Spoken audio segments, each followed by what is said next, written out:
Good morning, good afternoon, people of the internet. My name is Udur Jagero, and this is Dialogues with Jagero. Today, I'm with the two gentlemen, Mr. George Agak or Kwajdala. George is his government name. Kwajdala is the one who comes to these is what makes this podcast tick. And then I have another gentleman, Lubanga. Yes. Frank, when I heard them calling you in your podcast Frank, and I was pleasantly surprised. Those are people who do not respect me. Who don't respect you. They don't respect It's your government name, bro. No, Today we are going to be talking about men selling sex. Oh, Lord. Yeah, and what else were we talking about? Oh, Lord. What else were we talking about, my ninja? Were we talking about... what to expect from them girls? What to expect from ladies. So we are going to be talking about, now part one, what you expect from a woman that you want to date or a woman that you want to marry. Mm-hmm.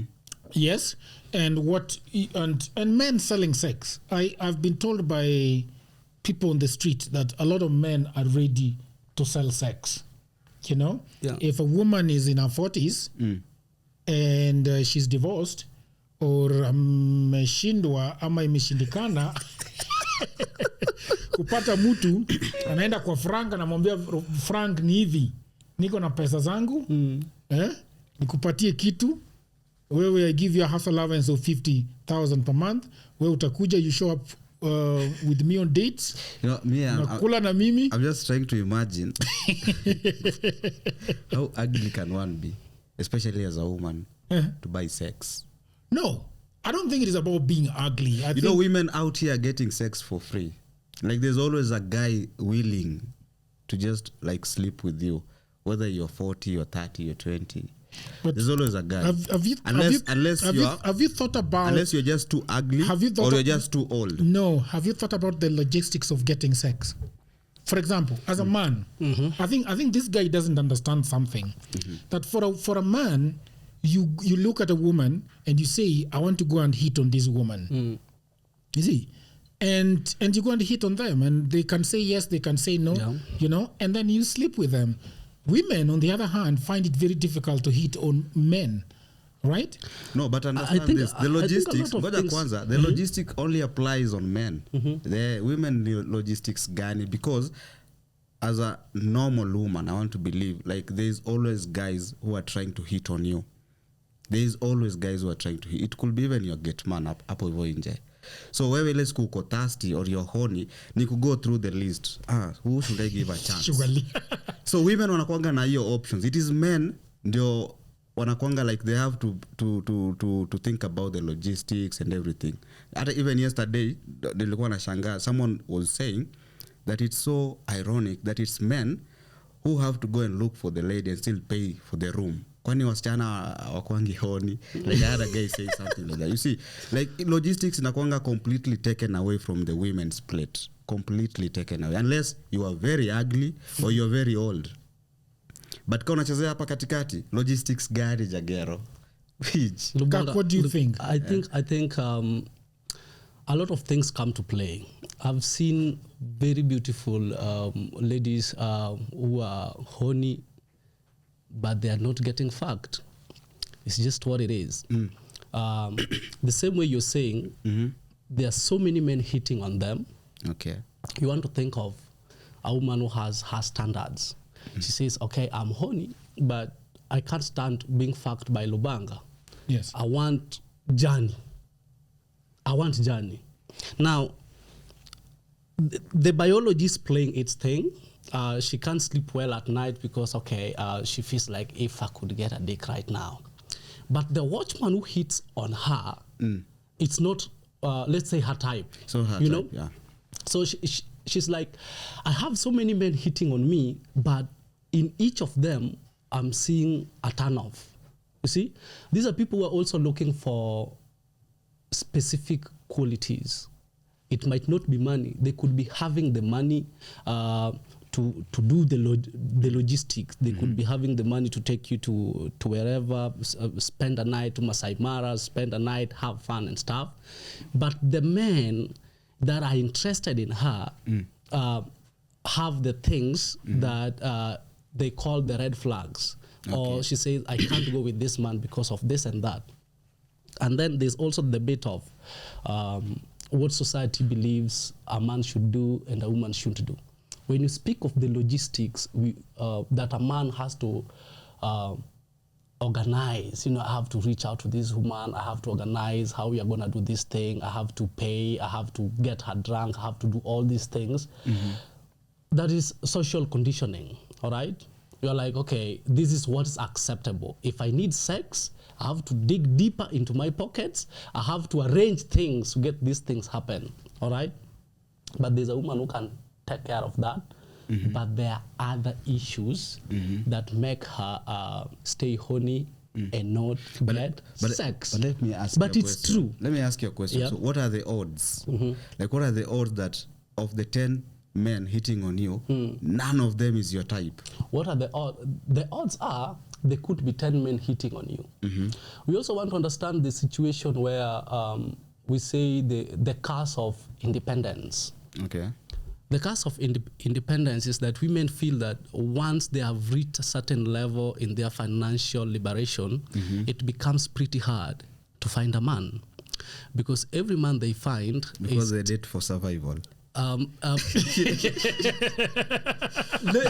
me bring this home. Okay. There's two ways to it.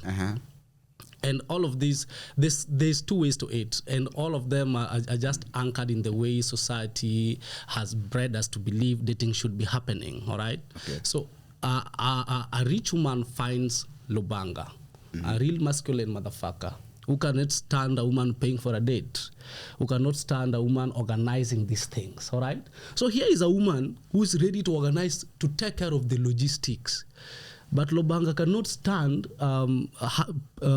being on a date taken care of by a woman.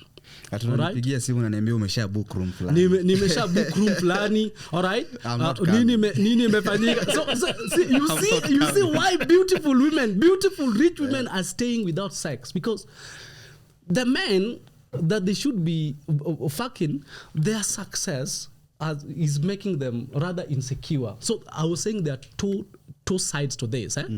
There's this woman is now rich. Now she's repelling the potential dates because the man on his side he's not brought up to believe to take his masculinity doesn't let him allow a woman to run things. All right? And because then, basically running things is a masculine trait. So the woman is potentially being masculine. And most men prefer a woman who is very, very feminine. Okay. Yes. That alone tells you why a woman who is rich and beautiful can stay without sex, because Lubanga who is interested in wachana na jagero mwenye alikuwa anamtaka batataki. Kuna wale wanamtaka na hataki. But kuna yule she needs that man. But that man, the difference in their status, all right? Like she wants this place. Kuna place dem akikupigia na kupeleka. Like I was telling you this story when I was trying to publish my book. My publisher was a lady, and then she calls and tells me, let's meet at Java. Mi niko Dandora. Dandora estate. Yes. So unajua Dandora. Yeah. Mi Java nimesikia tu kwa wimbo, nimeona tu nikipita, sijawahi ingia Java. So the lady calls me na ni usiku ananiambia kesho tukutane Java tuone nini na nini na nini. So unajua after your call I had to make another call. Oh, lakini Java kukoaje?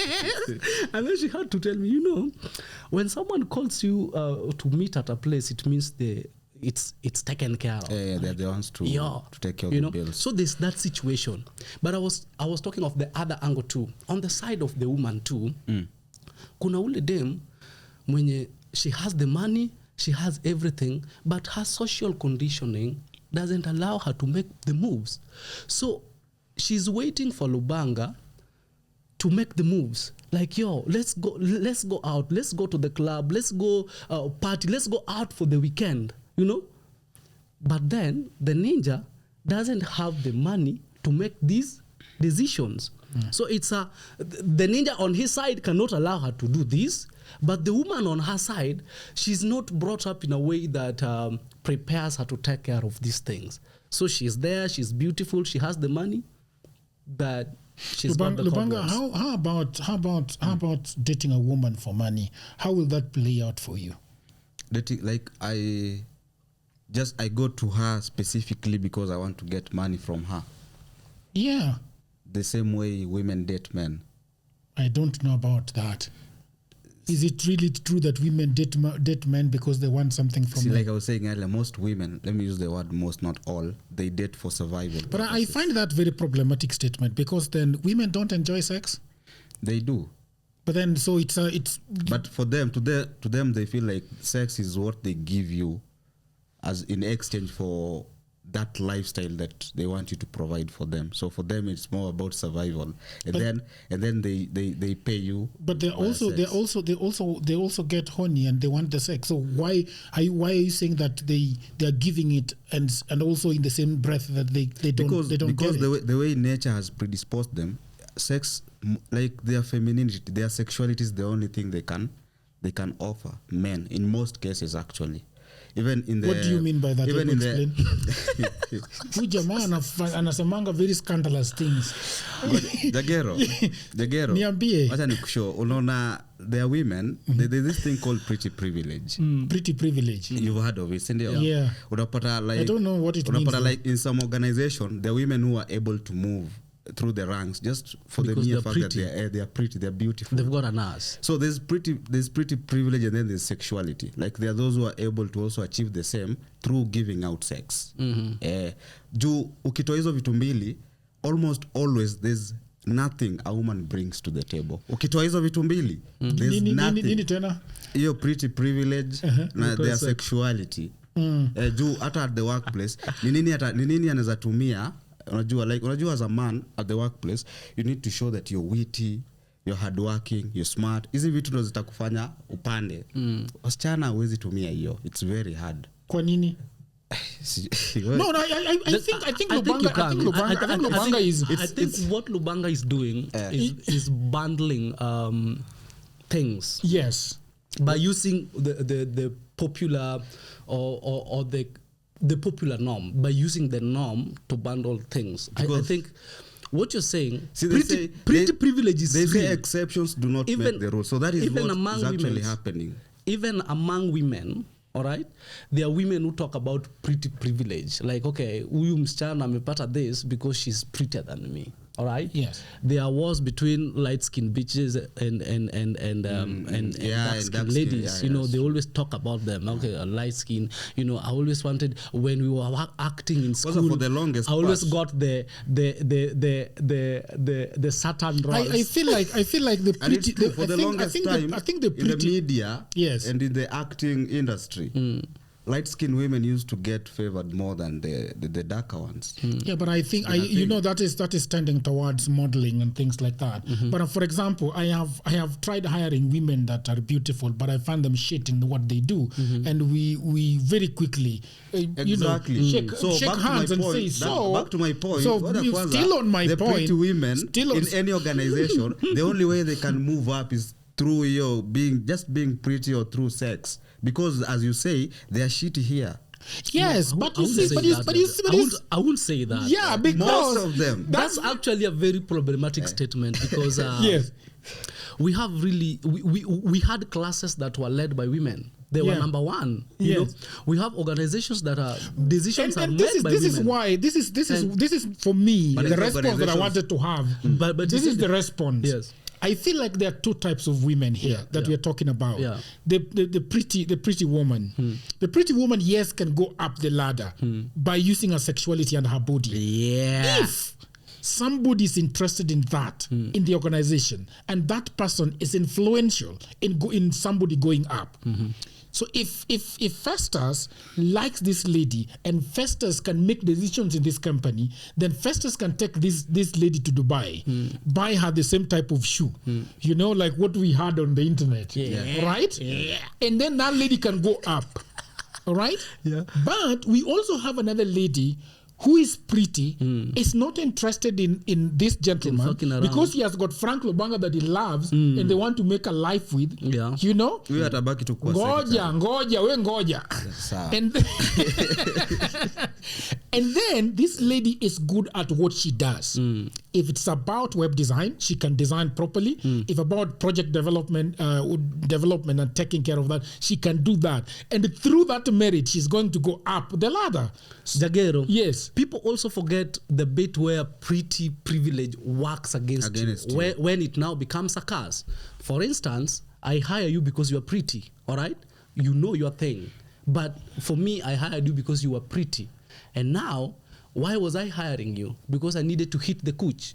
All right. Yeah. But this is a lady who has the man he loves. So she comes to the workplace. She believes that she won this on merit. Now she comes here, she's working, but the manager is trying to hit. And then the ninja is like, no, I don't do that shit. The lady's like, I don't do that shit. Mimi, I come here to work and do that stuff. But now, the ninja you have denied coochie is the one responsible for you going up. For you going up. Hata kama unafanya kazi mzuri, and now you can't go it up. becomes really hard for you to navigate. Yes. What did you want to say? In that instance, it works against you. I was going to add that sometimes it's not really their fault. If you've grown up, you are a very beautiful woman, you are sexy. So you kind of get things easier. For you, like vitu zinakuwa tu ni easier kwako kuziachieve ni juu there's a lot of people elevating you and all that, so you don't even work on these other aspects of your life, like just being extremely smart in whatever work that you do. So you where ndio wale wenye you date her, she becomes your girlfriend for 2 minutes, and then because other than just the beauty and how sexy she is, she has nothing. There's really not like character, manners ni nini hakuna, unaona. So unapata this type of women, as you say, their beauty pia ni kama curse kwao. So yes, they are attracting men, but men are not staying, because other than the beauty and the sex, there's absolutely nothing that they can offer this guy in terms of like manners, how they act, and what's here, like are they I agree with what you are saying. Yeah. The problem that I had with that was that assuming that every beautiful girl doesn't have a thing upstairs. Because if you use that, then you can still get an ugly girl with nothing between the ears. Yeah. So there are beautiful women who are really beautiful upstairs. All right. The beautiful women were really beautiful upstairs, and there are ugly girls who have nothing. All right, but the pretty privilege, the ugly girls with nothing upstairs. Sasa, you are doomed. Their vagina suffers a lot. I can tell. Meaning what? Because they're easy, and they probably know that they're not really that aesthetically appealing. So any man that says hi, it comes ni kama sign ya validation from the guys. So they are easily giving it up. So wewe unaweza kaa ukisema huyu dem ni kama body count yake iko chini, kumbe yeye ndio body count yake iko juu sasa kabisa. Yeah, like because she's an airhead, because she's an airhead. Don't you think that depends on the woman? Because you can see that this woman, yes, is ugly, but does she also feel like she's ugly? I don't think so. Yeah, you might think that, for example, she knows. Wasichana, the way women are very brutal with each other. Wanaambia nange hizo vitu huko wakicheza kati, sura mbaya kama baba yako. Sura mbaya kama babako. But then you find you know the growth trauma, it changes people in different ways. Yeah. There's a woman who, through growing, being told she's ugly and stuff, she tries to please the people who show the slightest interest. Yes. They are love deprived. So if you greet them, if you just engage with them and stuff, they mistake it as a signal for your interest in having sex with them. But there are others who will just switch off. They're saying, this thing is not my thing. Maybe dating men is not my thing. How about now you tell us, would you date a woman for her money? And if you date a woman for her money, what are the other factors that you want to consider when dating a woman for her money? Jagero, I want to be very honest with you. I can't date a woman for her money. If the money comes, if she has the money, it's the added advantage, and I will swim in it. I will enjoy that money. But that money is not the motive. Mimi, attraction plays a very big role for me. All right? So you have the money, you have the V8, but I don't find you attractive, hakuna mahali tutaenda. Alright, so you have the money. If that money is taken away, can I still enjoy having sex with you? Can I still get an erection for you? Alright, so if I can't get an erection for you, if you're consistently wachana na ile ya nimekawia sex, any vagina that you see gets you horny, no, ile ya okay, we fucked jana usiku, we fucked 30 minutes ago, we fucked 1 hour ago, and I still feel like I should hit this thing, like I can hit this thing a whole week, I can hit this thing for the rest of my life, you know. So the heterosexual attraction is a big thing. If you take that money away, before I make money, with your money or without it, now you've come to me with the money. Can I still have sex with you if you didn't have that money? That's big for me. So if I can't have sex with you if you don't have the money, I won't have sex with you when you have the money. But money improves a woman's aesthetics. Kuna wasichana tunasema ni warembo, but si warembo, ni pesa. Oraona, pesa imewarembesha. So we can also talk of that advantage. Alright, that okay, she has the money. Unasikianga venye watu wanasema, I think inafanya. Yes. Unaonanga ile kitu yenye watu wanasemanga, huyu jamaa amekauka hivi na akona pesa. Kama angekuwa na pesa angekuwa anafanana aje. Unaona? So there's the advantage that having money brings to even an ugly woman. Inaweza mfanya arembeke. Unaona? You feel like she's hard, she's what and what and what. But the thing is, even if with that money, you urembo yenye unakuja nayo, I'm not attracted to you, then I can't be in a relationship and stay with you in that relationship when I'm not attracted to you.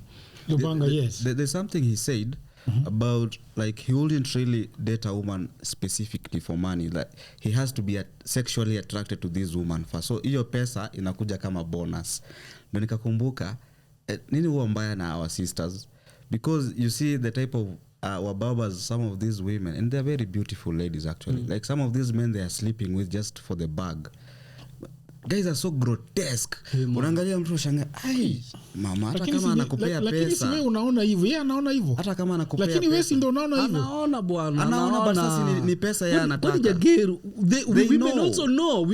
A woman can tell this is a good looking man. Yes. All right? Yes. Huyu I can pull up with this ninja. We were talking with another lady and I was asking her, hey, your friend is flying all over the place. Akaniuliza swali moja, umeona mpiga picha? Man, I'm telling you, that lady has been flying around the world for the last, I think, like 1 year. Sijawahi kuona huyu jamaa. Nilionyeshwa huyu jamaa nikashangaa. She's not proud to show him out, but she's proud to show off the lifestyle that this guy is providing, but not show the actual guy that's providing the lifestyle. For most women it's like that. For me, if I was to date a woman for money, it has to be a woman that I can also show off. You see the way this gospel artist is showing off that 54-year-old woman? This ninja, I've forgotten his that name. That ninja from Butere. The Mosilla. Yes. You see, the lady is a bit presentable. Yeah, the lady is beautiful. Yes. Hakuna figa yake. Yes. Amebeba gym. Huyo mimi hata tuweza pigana baba yangu. I'll present. Baba, najua huyu msichana ni rika yako, lakini hata wewe ona. Baba wewe ona. You see, but then there used to be the other one. Ule alikuwa anaitwa something Otieno. There was this woman who was called something Otieno. Her husband, I think, died. Wambui. Then she married a small boy. Yeah. I will never show Wambui anywhere. She does. She's not presentable. So I would not even date her even if it was for money. Like you see, men wanasemanga men are visual creatures. Yeah. So lazima nikikuangalia hivi sema kitu. This one hii lazima nichape with or without the money. What makes a woman attractive to you? Is it the butt? Is it the chicks? What is it that makes you tickle? Man, when you see a beautiful woman, you just know she's beautiful. Yeah. Because nitasema tu utapata mwingine, you can say I go in for the ass. But utapata mwanamke mwingine ass yake tu ni hiyo tu. Because si kubwa iko tu hapo. But like damn. I like this woman. Alafu kuna mwingine hata hiyo sana. Ana. Lakini kuna tu mdomo kuna face card. Bana tukiwa National Theatre, National Theatre kuna msichana mwingine tu alikuwa ananiua tu juu ya mdomo. The lips. Yes. The lips. Damn. You see the lips and you feel like I could fit something in this. Like bam, it's beautiful. So a lot of things. You can be attracted by different things. Ndo maana unaonanga a man anaweza kuwa na wanawake watatu. Na they are extreme opposite of each other. They are extreme opposites of each other. Unaona huyu ni slender, huyu akoaje. Alafu kuna mwingine utampendea tu personality. Mwingine utampendea ngono. The way she receives sex, the way she gives sex. Wengine it's the way she makes you feel. Yeah.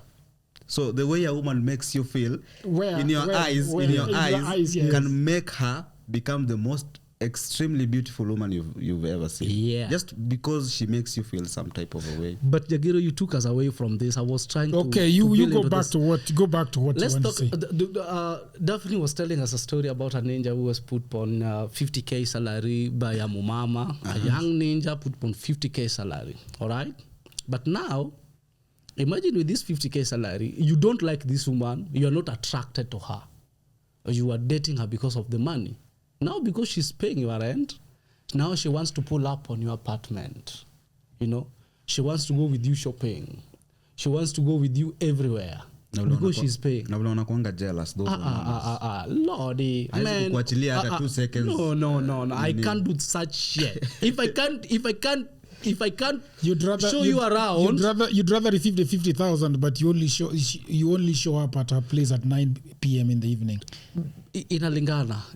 Unajua these things got levels to them. Kuna tu mama mwingine tu mwenye hata kinipatia pesa, hata kama akona pesa ngapi nasema mzee chukua tu pesa yako, hii kitu siwezi gonga. Alright? But kuna ile watu wanagonganga chini ya waba. Like when we were growing up, I had a ninja who had a msichana wa Friday. Alikuwa tuna dema na kujanga Friday na kuna mtu alikuwa anamuona. Msichana anafika Friday, amefika huko kwa keja, anamtumia text, tuko huku juu tunakula, but text imeshaingia, dema ameshafika. Right? But nobody used to see that lady. But I think tukiwa younger, I don't know about your escapades. I think every other man has had that type of a woman. Yeah. That woman whom you would rather your boys not know about her. So you just sneak her in, do your thing, and then you sneak her out. Yes. Au ni wale ni kama usiku, and then ni kama she's dropped like the way you order fast food from maybe uko so analetwanga na Uber ama Nudhi. Yes. She's a fast food. It's ni kama tu una order kwa some app. Anadropiwa, you do your thing. Then una call mtu alimleta kuja mchukue. At no point. So it's true. Kuna msichana mwenye mimi naweza taka. But now that we are older, kuna msichana naweza taka nimdinyie huko kwake, niingie tu peke yangu nimdinyie huko kwake, alafu nitoke nikienda. Alright? Hakuna mahali tumeonana, hakuna mahali tuko. Hii mambo ya kuingia kuna mwingine mambo ya kuingia kwa keja ya wasichana bwana. Unafahamu stop. Sasa una stop aje? You don't go there, man. You unadungwa kisi. If she's your woman, you can go there. How do you know it's your woman only? See, because we are dating. Yes. So it's your woman. Yes. And nobody else's. No, it could be someone else's, but maybe I have the bigger shares. So yes. I think life is risks to man. Maisha ni risks. Maisha ni risks. Hata wewe mwenye unapata unaishi na yeye kwa nyumba. Kuna msana mwingine utaona manzee huku na siwezi enda. Udem na kwake siwezi enda because of 1 2 3 4 5 6 I know her company and stuff like that. Sasa wacha akuje. Alright? Yenda akuje ama meet mahali. Alright? But kuna ile you can go and hit and then get out, hakuna mahali mnaonana. So I was telling you the levels to this. Kuna yule uwezi hit. Kuna hadi ule hauwezi mleta kwa nyumba yako. Yeye ni wa BNB. Kwako hapana. Ataiba nini? Hakuna kitu na hiyo. Kwa kuji kwa nini? Umesema ataiba nini, nikakumbuka wasichana wa Thika Road. Dangerous women. Don't bring them to your place. Wanaenda na earbuds. Unaweza amka asubuhi uko tu na curtains peke yake kwa nyumba. Alikupea mchele. Niliona manze my niggas have been done dirty by Thika Road based women. I don't this idea of saying that women from this particular place are bad, is it really, or is it really fair? She's the same way She's the same way Luo men keep catching strays, or kila siku tu Luo men wanavunja wasichana roho, so it's become a Luo men thing. But see ati ni Luo men. But you kitu nasema hao wasichana wakukuja kwa nyumba na umjui, I think it's very dangerous to especially mkikutana internet. Etio kuja home nini. Some years back, my ninja akiwa hapa Umoja 3 alibebwa nyumba bana, alibebwa. Kwanza yeye alikuja na demu akalala vizuri, vitu zika happen. Asubuhi ndo msichana katengeneza chai.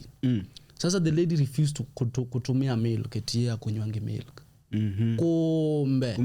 Kumbe mchele haipendi milk. I work na milk sana.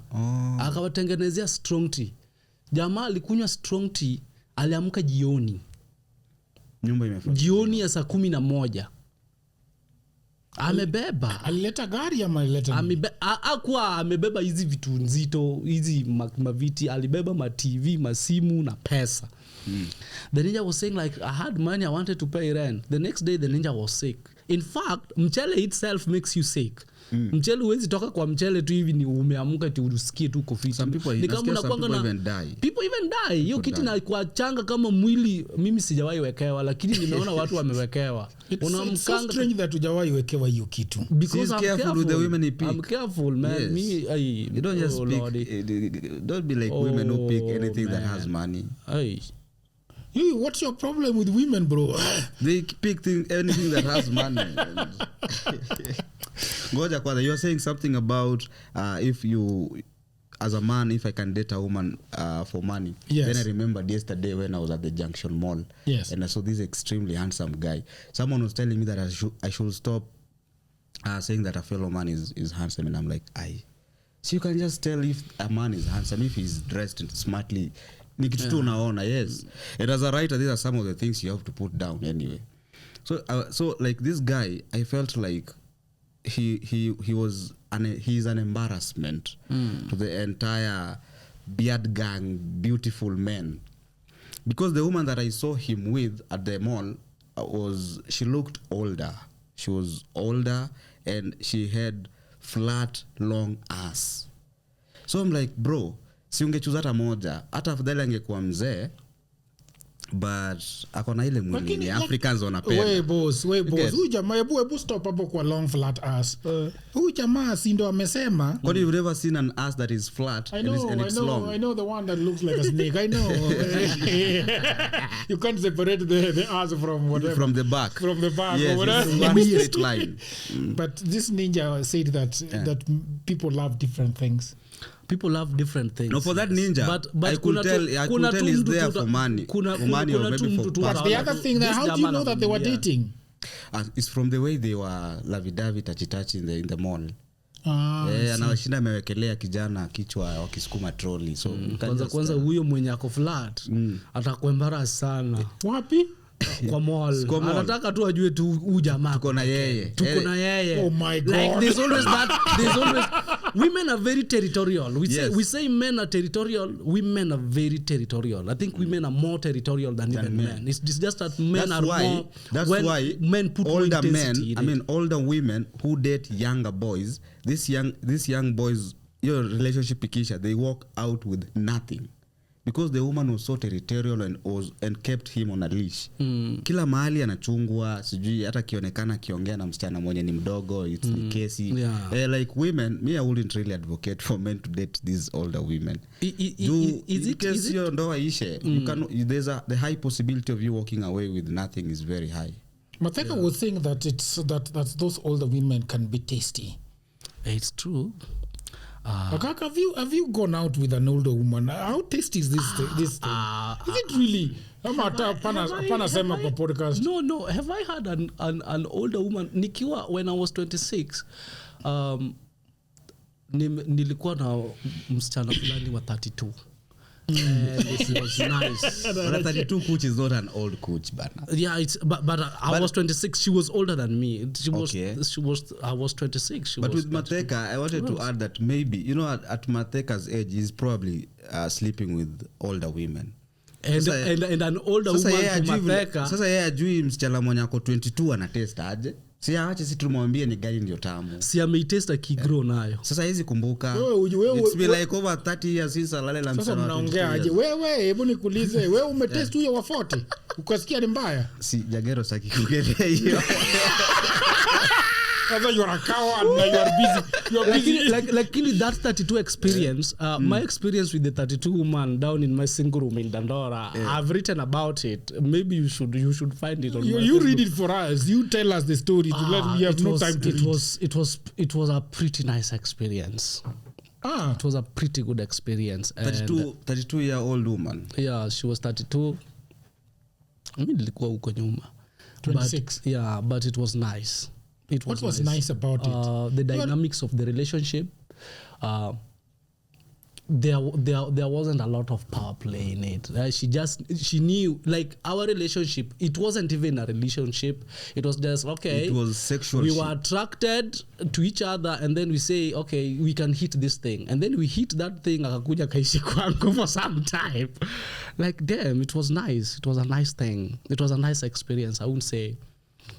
If that's what Mateka means, there could be some truth in it. maybe there are things that are more than the sex. More than the sex. Yes, maybe the way they treat you, you feel nice. Yes. They love you. Wacha nikwambie. So other than the understanding ile yenye amejua, okay, that this ninja, we are just here for the sex thing, all right? There's that understanding, and then huyo msichana alikuwa na tabia zake tu zenye zimetulia. Tukikosana kwa mambo, hata kuanga na mambo mingi. Kwa nyumba yangu kulikuwa na bed hapa, and then kulikuwa na sofa. Alikuwa anaenda analala huko kwa sofa. Unajua venye unalala kwa sofa, hii mguu iko juu ya sofa, hii juu iko juu ya sofa, alafu kichwa imehanga hapa chini. Bana nikiangalia hiyo macho, sasa unamchukua tu unamweka huko kwa bed. You reconcile. It was nice. But Jagger, I think maybe what Mateka means is I think it has to do with the experience. No, not really the experience. Maandalizi ya hiyo sex. Because you see, an older woman, they put too much effort into making the whole process equal satisfying. From cleanliness, your hygiene, vile anaiandaa, setting the mood and everything. Like this msichana wa 22 anakuja ananuka bangi. Yoni one. Labda alikunywa pia whiskey mahali ama, so the breath is not really that. Unajua the breath not is great. It's never a good experience. And then akiwa kwa kitanda the doggy sema the doggy, you're trying to hit it from behind. You keep catching a whiff, you know. So all I'm saying, I think the overall experience from a slightly older woman ni better than these younger women. So maybe that's what Mateka means. But as far as Kuchi is concerned, I still feel like young Kuchi is iko sawa. I'd like to give to cut Mateka some slack and say there could be truth in whatever he's saying, that an older vagina could be tastier. You know, there's the growth phase, and then there's the maturity, and we see this even with other things, even with plants. For instance, we say wine, the longer it takes, the better it becomes. You know, for weed, when you cure weed for longer, though there's kuna place sasa ikifika it begins to rot, but the longer you cure weed, the better the aroma, the better the taste. All right? And then Mateka is not just speaking. Mateka studied this thing. So there could be the science involved in making an older vagina tasty. He said that it is even warmer than the ones for 21. Is warmer. Wewe unasema hivyo na wewe ni coward. I just had yenye iko 26 and it was warm. The thing is, what are you comparing it to? Yes. It was very warm, but there's always the bit of, I'm not going into that one. There's always the bit of what are you comparing it to. So when you're talking of the experience, I believe When you are scalded by oil and you're scalded by milk and you're scalded by water. I think hiyo kitu yote, I think hiyo ya mateka, I want to believe it has little to do with the cooch itself, but rather the experience as a whole. Like experience you're laying an older woman, I think is far much better than a younger girl. Like msichana, unajua tu tusichana tumetoka campus juzi, hata usafi bado iko on top, unaona. And then to them is just like they think sex is ile vitu tunaona kwa porn. That is not sex, unaona. But from like a mature woman, anajua hata vile anakuprepare. Yes, vile anakuprepare, anaandaa kila kitu, hata wanajua hadi kuosha zile macandles zao, the scented candles kwa bedroom. They know these things. So I think it has a lot to do with the experience rather than the hole itself, the vagina itself. Me bado nafikiria, I think msichana ako 22, 23, the vagina, like assuming she doesn't really have that much of a body count, your vagina iko tu poa. If we're just talking vagina, the vagina ya mtu wako 22-year-old is far much better than mama ameshaza watoto wa 10 and she's in her 40s or 50s. But the overall sexual experience then ya mama mzee ni better kushinda. The hygiene is good, yes, the preparation is good. I think that is the distinction me I'm getting from Mateka. Mateka is a pussy ninja. Anasema like he's a pussy whisperer. He is a pussy whisperer. So I want to say when he made that statement, he referred to the coochie. Not the experience. He referred to the coochie. Because if I tell you that a 40-plus-year-old vagina is tastier, that is some localized description. It's localized to the vagina. I haven't said an experience, a sexual experience. What nipatia another baby definition probably what he means. You see, he's a big advocate for men to eat pussy, like unailamba. Is that really true? He's a big advocate for that. Actually, ni kama anaambia wa baba. Yes, he's a big advocate. You agree? Yes. In the clip, he says it that you won't eat the pussy. We will eat it for you. Yeah, he says it. Yes. He says it. This idea of eating pussy, what do you think about it? This is so going back to my earlier point of najua younger women with hygiene and cleanliness and all this. So probably eating pussy from younger women is a horrible experience than eating pussy from an older woman who knows how to keep herself and take care of the things huku chini unajiendanga mpaka waxing nini unaona. So if it's from that perspective, then yes, he's saying the truth. The older vagina could be tested. But you said that you told me the other day that you don't need. I don't eat pussy. I don't need to eat pussy. I've in my entire sexual career. Oh my God! I have managed. I have managed. Listen. Ebu find the phrase. Find the phrase bando wendele. Ukujela. Okay, let's say since I started having sex with women, I've managed to have I think 4 or 5 women who are squatters, like fountains. And I remember 2 of them I was able to make them fountain with my thumb. Yeah, so why do I need to eat pussy so that a woman can orgasm when I can do it with my thumb? Yeah.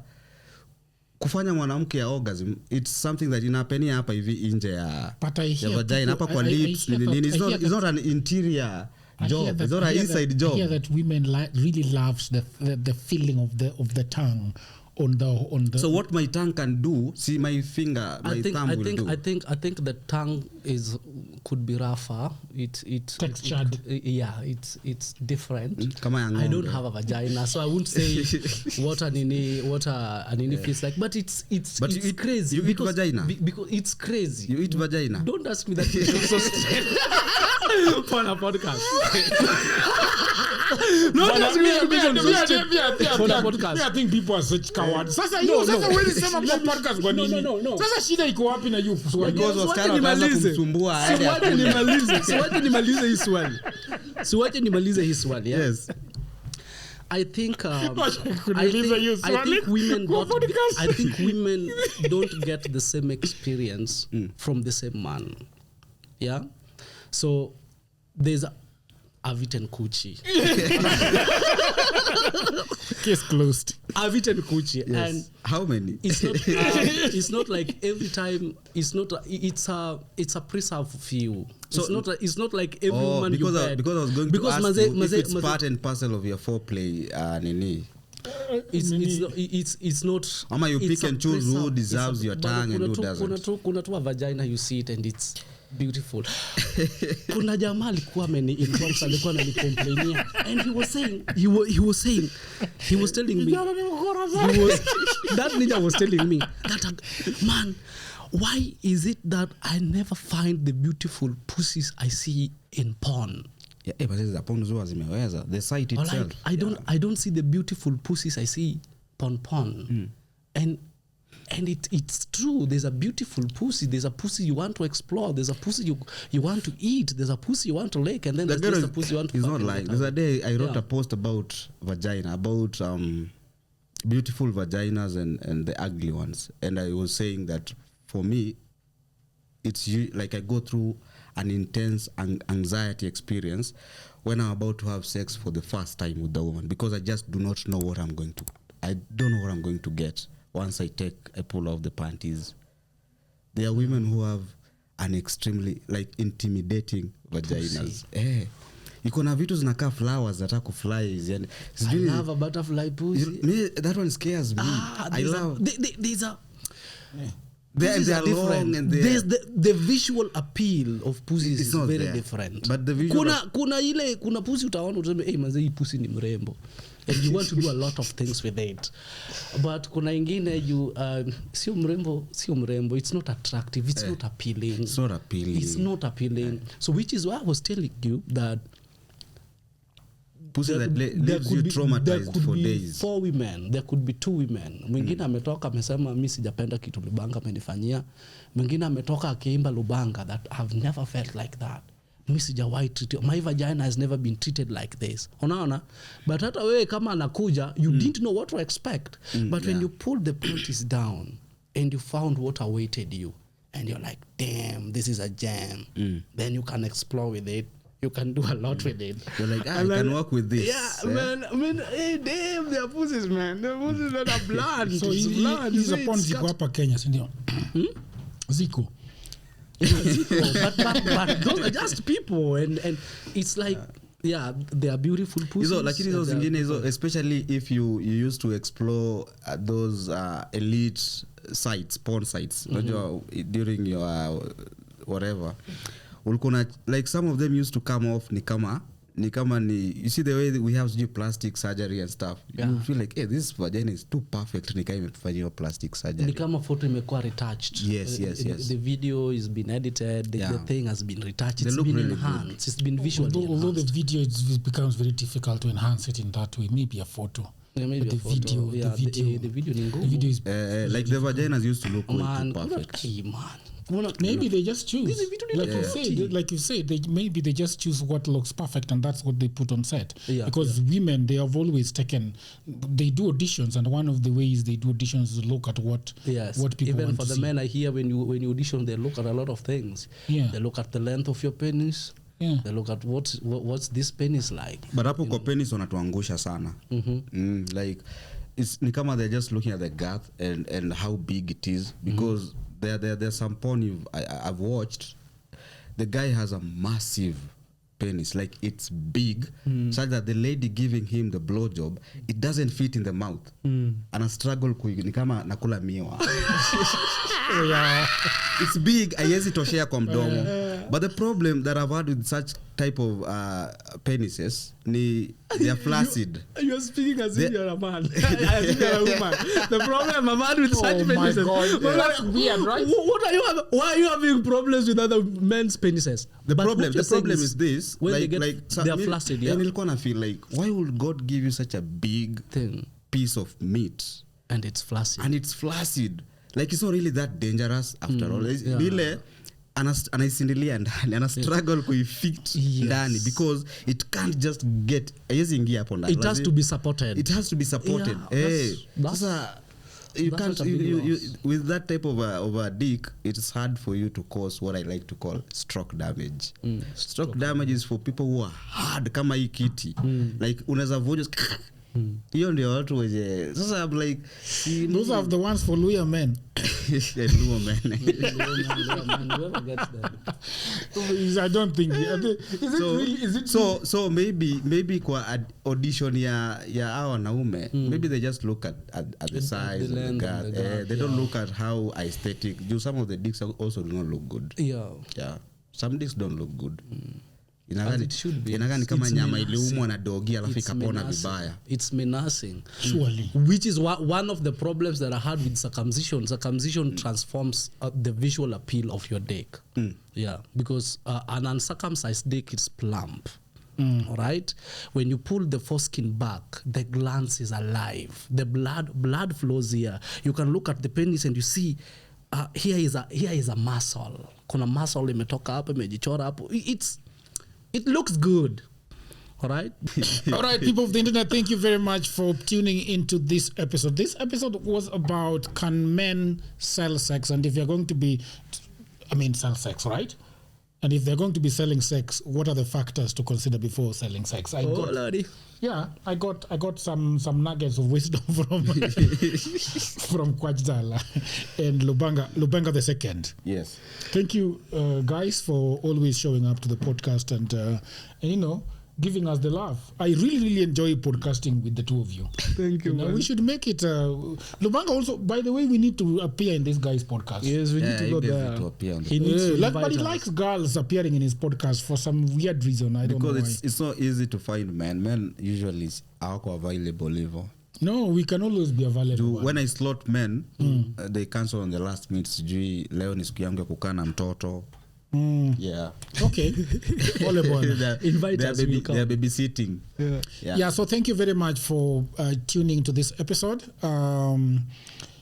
If you have a question, you can always ask the question. If you have a comment, what Lubanga said, you want to give you come here and explain something. In the comment section, there's a lady who said, me, I don't agree with Lubanga. Yes. I agree with Kwajdala. And I was like, yes, finally I'm saying something that's very important. That's very important, yes. Yeah.